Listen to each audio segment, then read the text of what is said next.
arrest of Pakistan's former Prime Minister Imran Khan, which has prompted protests in several cities.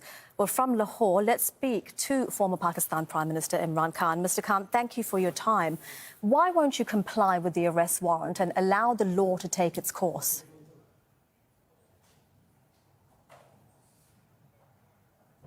Well, according to the law, I had protective bail till the 18th. So 4 days earlier, the police arrives with the arrest warrant, which is totally illegal.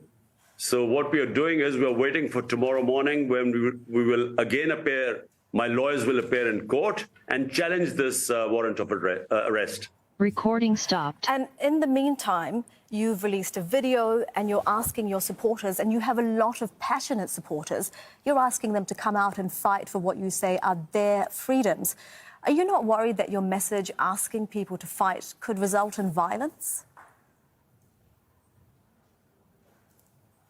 Well, fight for their freedom means fight for their fundamental rights, which means peacefully protesting what you believe, the Constitution and the law of the land, what you gives you the right to protest. Now, all over Europe, you have people, in France, people protesting for pensions. In England, people protesting because of inflation and pay rises. So protest is part of the democratic process. Never in my 26 years of politics have I ever asked my workers ever to be violent.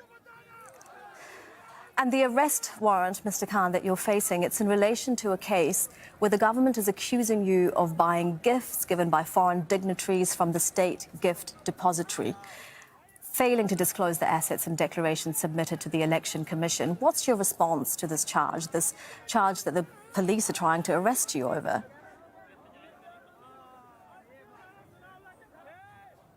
This is absolutely a fabricated allegation. It's not even it's not even contested by us. It's just a charge and an allegation made by the police, by this government. Now, there are 80 cases against me. And just to let you know, in the last few months, every other day there's a fresh case. So there's a case of murder, there's a case of sedition, there's a case of blasphemy, there's a case of terrorism. So every other day there's a case. All we have asked, we are going to go to the Supreme Court and we're going to ask them to club all the cases together. And just like the ex-Prime Minister of India, Nasima Rao, he was given the option that because his life was also under threat, which mine is, there's already been an assassination attempt on me. All we've asked the court is that club all the cases together and hear them in a secure place. At the moment, when I attended my two court appearances, there was no security. And the government itself says that my life is under threat. So therefore, all we have asked is that in a secure place, either they club the cases there or then do it on video conferencing. Like, for instance, the man who shot me, he's in jail. And because they say his life is under threat, he appears in court on virtually, in other words, through video. So you want the same rights that have been given to him. The government says the Interior Minister is saying they will arrest you by the end of Tuesday. If this happens, what does it mean for your party ahead of provincial elections that are due in April and the national election later this year? Well, I'm mentally prepared. I'm already that they would come and arrest me tonight because there's a huge force outside. I mean, they have not just the police, they've got the Rangers there too, which is the army. And it seems as if Pakistan's biggest terrorist is holed up inside. So, I think they're determined. The reason why they want to arrest me is not because they're worried about rule of law, because the biggest criminals are right now sitting in government. 60% of cabinet is on bail on corruption cases. It's because they want to remove me from the electoral contest, because they are petrified of the popularity of my party. It won out of 37 by-elections. It swept 30 elections. So according to all opinion polls, we would sweep this upcoming election. And that's why they want me removed from the scene. The attempted murder was because of that. And now this putting me in jail is exactly following the same script. I mean, the attempted murder is an allegation that's made by you, Mr. Khan. I want to come back to the point that you made, to what you're saying, rather, that the real criminals, you say, are in Parliament, but you are the only Pakistani Prime Minister to be removed from power through a no-confidence vote in Parliament. What makes you think that this isn't the end of your political career?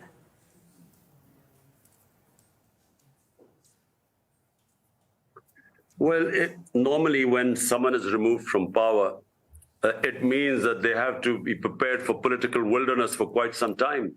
In our past, governments have been removed from power, but always on corruption cases or very poor economic performance coupled with corruption cases.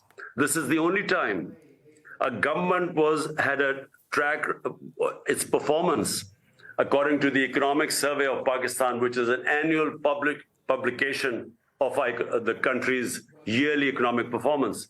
So according to that, the journal that is published every year, we had the best economic performance in the last 17 years, despite 2 years of COVID. So our government was not removed either because of corruption or because of lack of economic performance. It was removed through conspiracy. And that's why there has been such a public backlash. So never has a government been ousted and the popularity has soared. I mean, in Pakistan's history, never has a government the amount of popularity that my party has. And it's because people feel it was unjustifiably removed through conspiracy. And you have alluded, more than alluded, in fact, to US involvement in this conspiracy to remove you from power. Why would the US be involved in this? Well, in the beginning, we thought this was initiated by the US, but actually it was initiated by our ex-army chief, who was then the army chief, and he built this campaign against me. And actually, he was the one who hired a lobbyist called Hussain Haqqani, who actually campaigned while I was the prime minister. He was campaigning, telling the Americans I was anti-American. And that's when, because of what was fed to them, this letter, the cipher conversation between our ambassador in Washington and Donald Lu, the Undersecretary of State for South Asia, that cipher was initiated then from Washington, which said Imran Khan should be removed from power or there'll be consequences to Pakistan, and through a no-confidence motion. That's how it came about. So yes, the US was involved, but as we discovered later on, not because they thought there was something wrong. All right. They were actually told by our ex-army chief that it was I who was anti-American. So that was what happened. Former Prime Minister Pakistan joining us live from his home in Lahore there. We thank you for your time. Thank you.